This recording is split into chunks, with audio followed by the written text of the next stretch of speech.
Hey guys, good morning সবাইকে। আবার নতুন একটা ব্লগ নিয়ে চলে এলাম। Welcome back to my channel. So আজকে যেটা জার্নি হচ্ছে, এটা যাচ্ছি জিরো পয়েন্টের দিকে।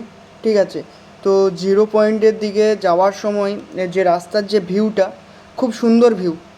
মানে চারিদিকে সবুজ গাছে পরিপূর্ণ এবং পাহাড়, তার সঙ্গে মেঘ, বরফ, সমস্ত কিছু একসাথে মিশ্রণ হয়ে যে দৃশ্যটা দেখতে পাচ্ছি, সত্যি বলছি, আমরা টিভিতে বেশিরভাগ বা মোবাইলে দেখেছি, ঠিক আছে, বাট আমরা নিজের চোখে যেটা দেখছি, এর থেকে বড় কিছু আমাদের প্রাপ্তি আর নেই। যে নিজের চোখে যেগুলো আমরা টিভিতে মুভিতে দেখেছি, সেগুলো আমরা নিজের চোখে দেখছি। আর রাস্তা দেখতে পাচ্ছ, রাস্তা কিছুটা খারাপ, বাকিটা পাথর, চারিদিকটা পাথর। মাঝখানে রাস্তাটা একটু খারাপ ছিল, তারপরে পুরো স্মুথলি যাচ্ছিলো, এত সুন্দর গাড়ি যাচ্ছিলো মানে বলে বোঝাতে পারবো না।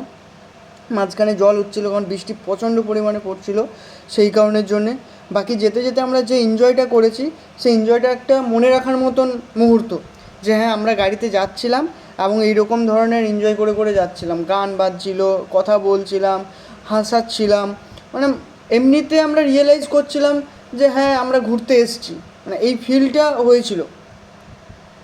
তো যাই হোক, খুব ভালো লাগলো, খুব আরামদায়ক লাগলো জার্নিংটাতে। কোনো কিছু বোঝা গেল না কোথায় চাপলাম, কোথায় নামলাম, কী দেখলাম, মানে বিশাল ব্যাপার।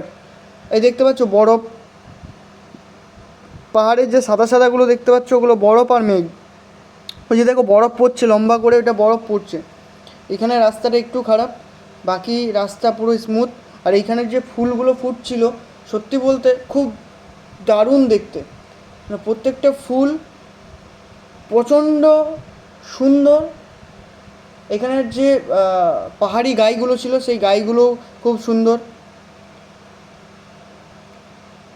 আর বাকি মানে রাস্তার যে চারিপাশটা, মানে তখন তাকাচ্ছিলাম, মনে হচ্ছিল যে হ্যাঁ, সত্যিই আমরা অ্যাডভেঞ্চারে বেরিয়েছি।